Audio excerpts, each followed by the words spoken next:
व्रत कथा। एक समय की बात है कि भारतवर्ष में एक राजा राज करता था। वह बड़ा प्रतापी और दानी था। वह नित्यदिन मंदिर में दर्शन करने जाता था तथा ब्राह्मण और गुरु की सेवा किया करता था।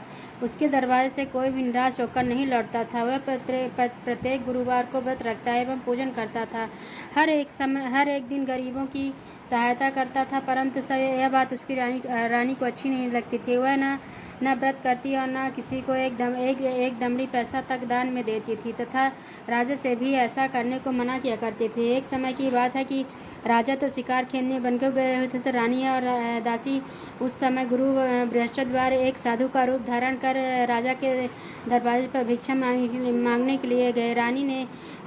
रानी से भिक्षा मांगी तो वह कहने लगी, हे साधु महाराज, मैं इस दानपुण्य से तंग आ गई हूँ। मेरे से तो घर का ही कार्य समाप्त नहीं होता है। इस कार्य के लिए मेरे पद्य भी बहुत हैं। अब आप इस प्रकार की कृपा करें कि सब धन नष्ट हो जाए तथा मैं आराम से रह सकूं। साधु बोले, हे देवी, तुम तो बड़ी विचित्र हो। संतान और धन से तो कोई भी दुखी नहीं होता है, इसको सभी चाहते हैं। पापी भी पुत्र और धन की इच्छा करता है। अगर आपके पास अधिक धन है तो भूखे मनुष्य को भोजन कराओ, प्याऊ पर लगवाओ, ब्राह्मणों को दान दो तथा धर्मशाला बनवाओ, कुआं, तालाब, बागड़ी, बाग बगीचे आदि का निर्माण कराओ तथा निर्धन मनुष्यों को कुहाई कन्याओं का विवाह कराओ और अनेकों यज्ञादि धर्म करो।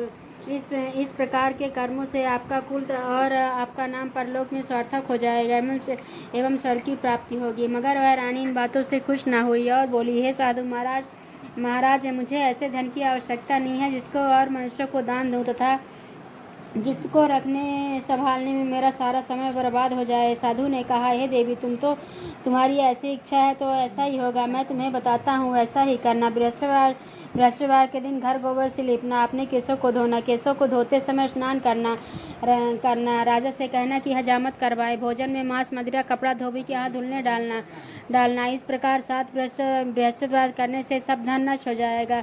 यह कहकर वहाँ साधु महाराज वहाँ से अंतर्धान हो गए। रानी ने साधु के कहने के अनुसार वैसा ही किया कि 3 बृहस्पतिवार बीते थे कि उसका समस्त धन नष्ट हो गया और भोजन के लिए तरसने लगे। दोनों समय तरसने लगे तथा सांसारिक भोगों से दुखी रहने लगे। तब वह राजा रानी से कहने लगा कि रानी, तुम यहाँ पर रहो, मैं दूसरे देश को जाऊँ, क्योंकि यहाँ पर मुझे सब मनुष्य जानते हैं, इसलिए कोई कार्य भी नहीं कर सकता। देश चोरी परदेश भी बराबर है। ऐसा कहकर राजा प्रदेश चला गया। वहाँ जंगल को जाता और लकड़ी काट कर लाता और शहर में बेचता। इस तरह जीवन व्यतीत करने लगा। इधर रानी के घर रानी और दासी दुखी रहने लगी। किसी दिन भोजन मिलता, किसी दिन जल पीकर ही रह जाती। एक समय रानी और दासी 7 रोज बिना भोजन के व्यतीत हो गए थे। रानी ने अपनी दासी से कहा, हे दासी, यहाँ पास ही के नगर में मेरी बहन रहती है। वह बहुत धनवान है। तू उसके साथ पास जा और 5 सेर बेजर मांग ले, जिससे कुछ समय के लिए गुजर हो जाएगी। इस प्रकार रानी और आज्ञा मानकर दासी रानी के बहन के पास गई तो रानी की बहन ने उस समय पूजन कर रही थी, क्योंकि उस रोज बृहस्पतिवार का दिन था। जब दासी ने देखा कि रानी की बहन आई, बहन को देखा और उससे बोली, हे रानी, मुझे तुम्हारी बहन ने भेजा है, मेरे लिए 5 सेर बेजर दे दो। इस प्रकार दासी ने अनेकों बार कहा, परंतु रानी ने कुछ उत्तर नहीं दिया, क्योंकि वह उस समय बृहस्पतिवार का व्रत कथा सुन रही थी। इस प्रकार जब दासी को किसी प्रकार का उत्तर नहीं मिला तो वह बहुत दुखी हुई और क्रोध भी आया और लौटकर अपने गांव आ गई। रानी के पास आकर बोली, हे रानी, आपकी बहन तो बहुत ही धनी है, स्त्री है। वह छोटे मनुष्यों से बात भी नहीं करती, क्योंकि वह मैंने उससे कहा तो उसने कोई उत्तर नहीं दिया, वापस चली आई। रानी बोली, हे दासी, इसमें उसका कोई दोष नहीं है। जब बुरे दिन आते हैं तब कोई भी सहारा नहीं देता है। अच्छे बुरे का पता आपस में आकर लगता है। जो ईश्वर की इच्छा होगी वही होगा। यह सब हमारे भाग्य का दोष है। इधर उधर जब उस रानी ने देखा कि मेरी बहन की दासी आई थी, परंतु मैं उससे नहीं बोली, इससे बहुत दुखी हुई होगी। यह सोच कथा को सुन और विष्णु भगवान का पूजन समाप्त कर वह रानी की बहन के घर चल दी और जाकर अपनी बहन से कहने लगी, हे बहन, मैं बृहस्पतिवार का व्रत कथा कर रही थी। तुम्हारी दासी आई, परंतु जब तक कथा होती है तब तक न उठते हैं न बोलते हैं, इसलिए मैं ना बोली। कहो दासी क्यों गई थी? रानी बोली, बहन, हमारे अनाज नहीं है, वैसे तुमसे कोई बात छिपी नहीं है, इस कारण मैंने दासी को तुम्हारे लिए 5 सेर बेजर लेने के लिए भेजा था। रानी रानी बोली, बहन देखो, बृहस्पति भगवान सबकी मनोकामनाएं पूर्ण करते हैं। देखो, शायद तुम्हारे घर के अंदर अनाज रखा हो। इस प्रकार का वचन जब रानी ने सुना तो घर के अंदर गई और वहाँ उससे एक घड़ा बेजर का भरा मिल गया। तब तो वह रानी और बादी को बहुत खुशी हुई और दासी कहने लगी, हे रानी, देखो देखो, वैसे हमको जब नहीं मिलता तो हम रोज ही व्रत किया करते हैं। अगर इनसे व्रत की विधि पूछ ली जाए तो हम भी व्रत किया करेंगे।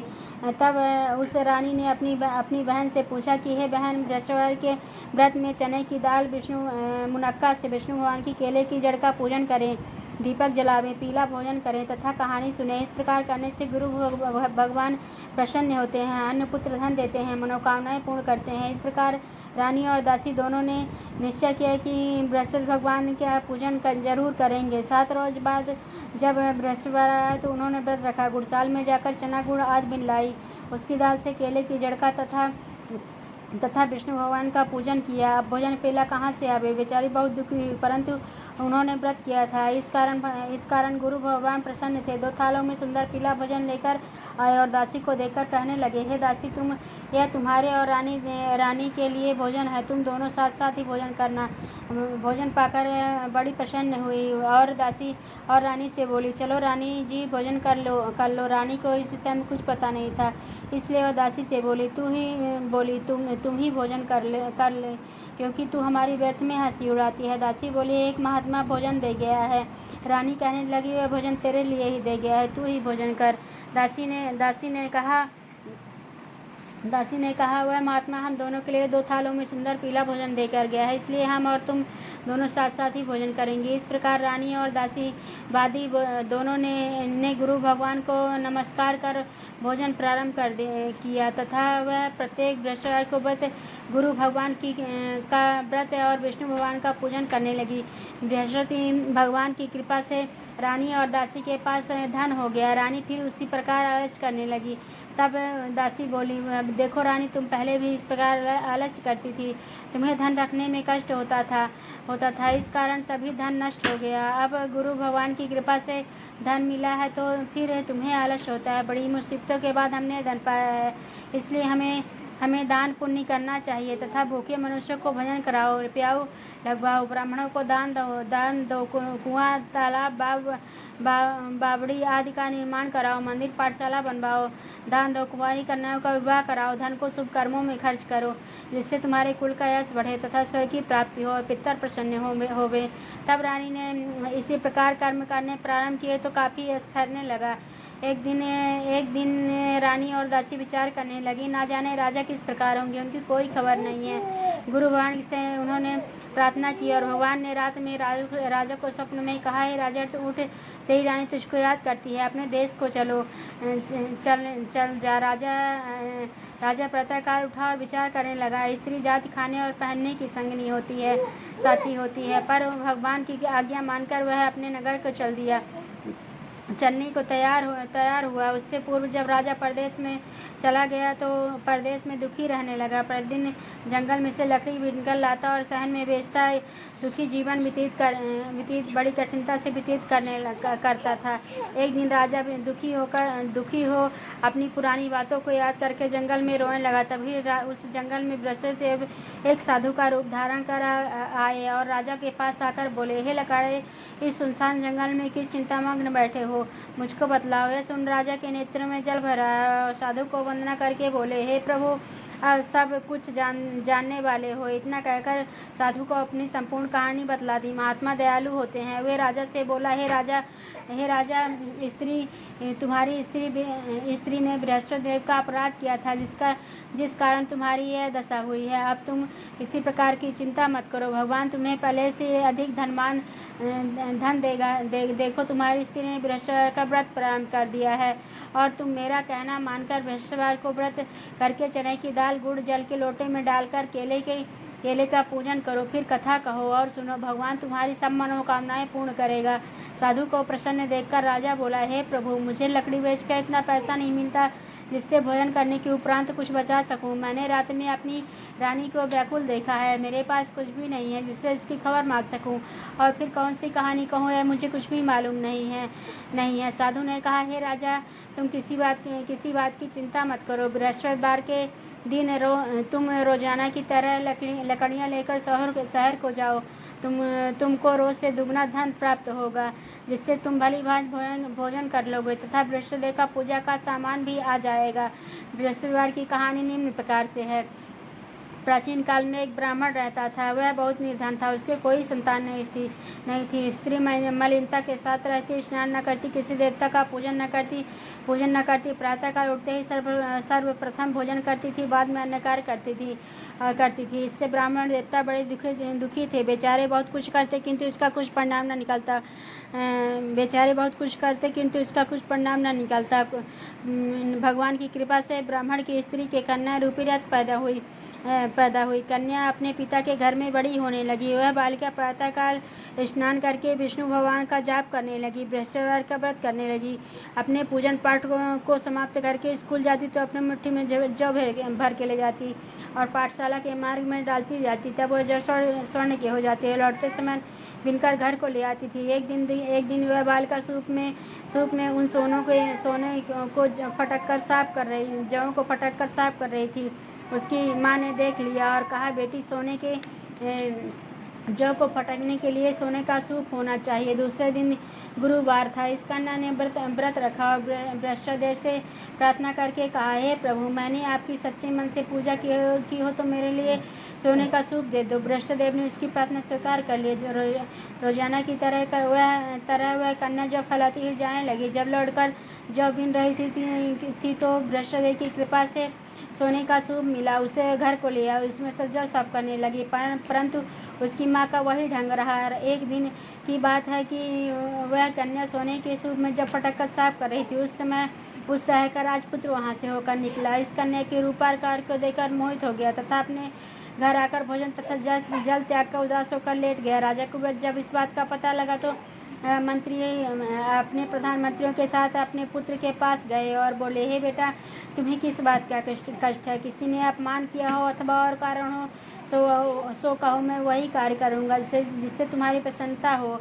अपने पिता की राजकुमार ने बातें सुनी तो वह बोला, मुझे आपकी कृपा से किसी बात का दुख नहीं है। किसी ने मेरा अपमान नहीं किया है, परंतु मैं इस लड़की के साथ विवाह करना चाहता हूँ जो सोने के सूप में जब फटक साफ कर रही थी। यह सुन राजा आश्चर्य में पड़ा और बोला, हे बेटा, इस तरह की कन्या का पता तुम ही लगाओ, मैं इसके साथ तेरा विवाह अवश्य करवा दूंगा। राजकुमार ने उस लड़की के घर का पता बतलाया। मंत्री उस लड़की के घर गए और ब्राह्मण की कन्या का विवाह राजकुमार के साथ संपन्न हो गया। कन्या के घर से जाते ही पहले की भांति ब्राह्मण देवता के घर में गरीबी का निवास हो गया। अब भोजन के लिए भी अन्न बड़ी मुश्किल से मिलता था। एक दिन दुखी होकर ब्राह्मण देवता अपनी पुत्री के पास गया, बेटी की दुखी अवस्था को देखा और माँ का हाल पूछा। तब वह माँ का समाचार बताया। तब ब्राह्मण देवता ने सभी हाल कहा। कन्या ने बहुत सा धन देकर अपने पिता को विदा कर दिया। इस तरह ब्राह्मण का कुछ समय सुखपूर्वक व्यतीत हुआ। कुछ दिन बाद फिर से वही हाल हो गया। ब्राह्मण फिर अपनी कन्या के यहाँ गया और सारा हाल कहा तो लड़की बोली, हे पिताजी, अब माताजी के यहाँ लिवा लाओ, मैं उससे विधि बता दूंगी जिससे गरीबी दूर हो जाएगी। वह ब्राह्मण देवता अपनी स्त्री को साथ लेकर पहुंचा तो अपनी माँ को समझाने लगी, हे माँ, तुम प्रातः स्नान करके विष्णु भगवान का जाप किया कर तो सब दैत्यता दूर हो जाएगी। परंतु उसकी माँ ने एक बात नहीं मानी और प्रातःकाल उठकर अपने पुत्री के बच्चों का जूठन खा लिया। एक दिन दुखी उसकी पुत्री को बहुत गुस्सा आया और एक रात कोठरी से सब सामान निकाल कर अपनी माँ को उसमें बंद कर दिया। प्रातःकाल उसमें से निकाल कर गए तथा स्नान करा के पूजा पाठ करवाया तो उसकी माँ की बुद्धि ठीक हो गई। वह प्रत्येक बृहस्पतिवार को व्रत करने लगी। इस व्रत के प्रभाव से उसके माँ बाप बहुत धनवान तथा पुत्रवती हो गए। बृहस्पति जी की प्रभाव से स्वर्ग को प्राप्त हुए तथा वह ब्राह्मण भी सुखपूर्वक इस लोक के सुख भोग कर स्वर्ग को प्राप्त हुआ। इस तरह कहानी कहकर साधु देवता वहाँ से लोप हो गए। धीरे धीरे समय व्यतीत होने पर फिर वही बृहस्पतिवार का दिन आया। राजा जंगल से लकड़ी काटकर किसी शहर में बेचने गया था। उसे उस दिन से अधिक पैसा मिला। राजा ने चना गुड़ आदि लाकर बृहस्पतिवार का व्रत किया। उस दिन से उसके सभी क्लेश दूर हो गए। परंतु जब दोबारा गुरुवार का दिन आया तो बृहस्पतिवार का व्रत करना भूल गया। इस कारण बृहस्पति भगवान नाराज हो गए। उस दिन से उस नगर के राजा को सब ने विशाल यज्ञ का आयोजन किया था। शहर में यह घोषणा करवा दी गई कि कोई भी मनुष्य अपने यहाँ भोजन न बनावे, न आग जलावे, समस्त पब्लिक मेरे यहाँ भोजन करने आवे। इस आज्ञा को जो न मानेगा उसे फांसी की सजा दी जाएगी। इस तरह की घोषणा संपूर्ण नगर में करवा दी गई। राजा की आज्ञा अनुसार शहर के सभी लोग भोजन करने गए, लेकिन लकड़हारा कुछ देर से पहुंचा, इसलिए राजा उसको साथ अपने घर ले जाकर भोजन करा रहे थे। रानी की दृष्टि उस खूंटी पड़ी जिस पर उसका हार लटका हुआ था, वह वहाँ दिखाई न दिया। रानी ने निश्चय किया कि मेरा हार इसी मनुष्य ने चुरा लिया है। उसी समय पुलिस को बुलवाकर उसको जेलखाने में डलवा दिया गया। जब राजा जेलखाने में पड़ गया तो बहुत दुखी होकर विचार करने लगा, ना जाने कौन से पूर्व जन्म के कर्मों से मेरे लिए दुख प्राप्त हुआ है। और उसी साधु को याद करके रोने लगा जो कि जंगल में मिला था। उसी समय तत्काल वृषभदेव साधु के रूप में प्रकट हो गए और उसकी दशा को देखकर कहने लगे, अरे मूर्ख, तूने वृषभदेव की कथा नहीं की, इस कारण तुझे दुख प्राप्त हुआ है। अब तुम चिंता मत कर। वृषभ भगवान के दिन जेलखाने के दरवाजे पर 4 पैसे पड़े मिलेंगे। उससे तू वृषभदेव के देवता की पूजा करना, तेरे सब कष्ट दूर हो जाएंगे। बृहस्पतिवार के रोज उसे 4 पैसे पड़े मिले। राजा ने कथा कही। उसी रात को वृषभदेव ने नगर के राजा को स्वप्न में कहा, हे राजा, तुमने जिस आदमी को बंद कर दिया है वो निर्दोष है, वह राजा है, उसे छोड़ देना है। रानी का हार खूंटी पर लटका हुआ है, अगर तू ऐसा नहीं करेगा तो मैं तेरे राज्य को नष्ट कर दूंगा। इस तरह की रात के स्वप्नों को देखकर राजा प्रातःकाल उठा हुआ और खूंटी पर हार लटका हुआ देखकर राजा को बुलाकर क्षमा मांगी तथा एक सुंदर आभूषण देकर विदा किया। गुरुदेव की आज्ञा अनुसार राजा अपने नगर को चल दिया। राजा जब नगर के निकट पहुंचा तो बड़ा आश्चर्य हुआ। नगर में पहले से अधिक बाग, तालाब तथा कुएं तथा बहुत सी धर्मशालाएं, मंदिर आज बन गए थे। राजा ने पूछा है कि यह किसका बाग और धर्मशाला है। तब नगर के रानी सब लोग कहने लगे, रानी और बादी के हैं। तो राजा को बड़ा आश्चर्य हुआ, गुस्सा भी आया। जब रानी ने यह खबर सुनी कि राजा आ रहे हैं तो उसने बादी से कहा, हे दासी, देख, राजा हमको कितनी बुरी हालत में छोड़ गए थे, वह हमारी ऐसी हालत देखकर लौट न जावे, इसलिए तू दरबार पर खड़ी हो जा। राजा आज्ञा अनुसार रानी आज्ञा अनुसार दासी दरबार पर खड़ी हो गई और राजा आए तो अपने साथ विवाह लाई। तब राजा ने क्रोध करके अपनी तलवार निकाली है। पूछने लगे, धन तुम्हें कैसे प्राप्त हुआ है? तब उन्होंने कहा, हमें धन वृषभदेव के व्रत के प्रभाव से प्राप्त हुआ है। राजा ने निश्चय किया कि 7 रोज बाद तो सभी वृषभदेव का पूजा करते हैं, परंतु मैं रोजाना दिन में 3 बार कहानी कहा करूँगा तथा रोज व्रत किया करूँगा। अब हर समय राजा के दुपट्टे में चने की दाल बंधी रहती तथा दिन में 3 बार कहानी कहता। एक रोज राजा ने विचार किया कि चलो अपनी बहन के यहाँ हो आवे। इस तरह निश्चय कर राजा घोड़े पर सवार अपनी बहन के यहाँ को चलने लगा। मार्ग में उसने देखा कि कुछ आदमी एक मुर्दे को लिए जा रहे हैं। उन्हें रोककर राजा कहने लगा, अरे भाई, तुम मेरी बृहस्पतिवार की कहानी सुन लो। वो बोले, लो, हमारा आदमी मर गया है, इसे अपनी कथा की पड़ी है, इसको अपनी कथा की पड़ी है। परंतु कुछ आदमी बोले, अच्छा कहो, हम तुम्हारी कथा भी सुनेंगे। राजा ने दाल निकाली और कथा जब कथा आधी हुई थी कि मुर्दा हिलने लग गया और जब कथा समाप्त हो गई तो वह राम राम करके वह मनुष्य उठकर खड़ा हो गया। आगे मार्ग में उसे एक किसान खेत में हाथ जाता मिला। राजा ने उसे देखा और उससे बोला, अरे भैया, तुम मेरी बृहस्पतिवार की कथा सुन लो। किसान बोला, जब तक मैं तेरी कथा सुनूंगा तब तक 4 हरया जोत लूँगा। जा अपनी कथा किसी और को सुनाना। इस तरह राजा आगे चलने लगा। राजा के हटते बल पछाड़ खाकर गिर गए तथा किसान के पेट में जोर से दर्द होने लगा। उसी समय उसकी माँ रोटी लेकर आई थी। उसने जब यह देखा तो अपने पुत्र से सवाल पूछा। बेटे ने सभी हाल कह दिया। बुढ़िया दौड़ती घुड़सवार के पास गई और बोली, मैं तेरी कथा सुनूंगी, तू अपनी कथा मेरे खेत पर ही चलकर कहना। राजा ने बुढ़िया के खेत पर जाकर कथा कही। सुनते उसके बैल उठकर खड़े हुए तथा किसान के पेट का दर्द बंद हो गया। राजा अपनी बहन के घर पहुंच गया। बहन ने भाई की खूब मेहरबानी की। दूसरे रोज प्रातःकाल जागा तो वह देखने लगा कि सब लोग भोजन कर रहे हैं। रानी ने अपनी बहन से कहा कि ऐसा कोई मनुष्य है जिसने भोजन न किया हो, मेरी बृहस्पतिवार की कथा सुन ले। बहन बोली हे भैया, यह देश ऐसा ही है, पहले यहाँ भोजन करते हैं, बाद में अन्य कार्य करते हैं। अगर कोई पड़ोस में हो तो देखाऊँ। ऐसा कहकर देखने चली गई, परंतु ऐसा कोई भी व्यक्ति नहीं मिला जिसने भोजन न किया हो। आता है एक कुम्हार के घर गई जिसका लड़का बीमार था। उसके यहाँ से 3 दिन से किसी ने भोजन नहीं किया था। रानी ने अपनी भाई की कथा सुनने के लिए कुम्हार से कहा तो कुम्हार तैयार हो गया। राजा ने जाकर बृहस्पतिवार की कथा कही, जिसको सुनते ही उसका लड़का ठीक हो गया। अब तो राजा की प्रशंसा होने लगी।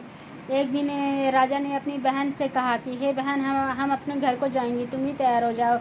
राजा की बहन ने अपनी सास से कहा। सास बोली हाँ चली जा, परंतु अपने लड़कों को मत ले जाना, क्योंकि तेरे भाई की औलाद नहीं है। बहन ने अपने भाई से कहा हे भैया, मैं चलूँगी, परंतु कोई बालक नहीं जाएगा। जब कोई बालक नहीं जाएगा तब तुम ही क्या करेगी। बड़े दुखी मन से राजा अपने नगर को लौट आया। राजा ने अपनी रानी से आकर कहा, हम निरंशी राजा हैं, हमारा मुख देखने का धर्म नहीं है, कुछ भोजन आज नहीं किया। रानी बोली हे प्रभु, बृहस्पति देव ने हमें सब कुछ दिया है, हमें औलाद अवश्य देंगे। उसी रात को बृहस्पति देव ने राजा से स्वप्न में कहा, हे राजा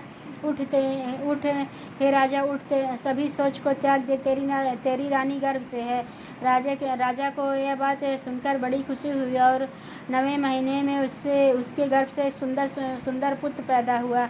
तब राजा बोला, हे रानी, स्त्री बिना भोजन के रह सकती है, बिना कहे नहीं रह सकती। जब मेरी बहन आवे तो उससे कुछ मत कहना। रानी ने सुनकर हाँ कह दिया। जब राजा की बहन ने शुभ समाचार सुने तो बधाई लेकर अपने भाई के यहाँ अपने भाई के यहाँ आई। तभी रानी ने कहा, घोड़ा चढ़ी नहीं आई, गधा चढ़ी आई। राजा की बहन बोली, भाभी, मैं इस प्रकार न कहती, तुम्हें औलाद कैसे मिलती। बृहस्पति देव ऐसे हैं, जिसके मन में मनोकामनाएं हैं सभी को बृहस्पति भगवान पूर्ण करते हैं। जो सद्भावना पूर्वक बृहस्पति का व्रत करता है एवं कथा पढ़ता है अथवा सुनता है, दर्शन सुनाता है, बृहस्पति देव उसकी सभी मनोकामनाएं पूर्ण करते हैं। भगवान की कृपा से बृहस्पति देव उनकी सदैव रक्षा करते हैं। संसार में सद्भावना से भगवान जी का पूजन व्रत सच्चे हृदय से करते हैं तो उनकी सभी मनोकामनाएं पूर्ण करते हैं। जैसी सच्ची भावना से रानी और राजा ने उनकी कथा का गुणगान किया तो उनकी सभी इच्छाएं बृहस्पति देव जी ने पूर्ण की थी। इसलिए कथा सुनने के बाद प्रसाद लेकर जाना चाहिए। हृदय से मनन करते हुए जयकार बोलना चाहिए। बोलो विष्णु भगवान की जय, बृहस्पति देव की जय। इति बृहस्पति देव व्रत कथा समाप्त।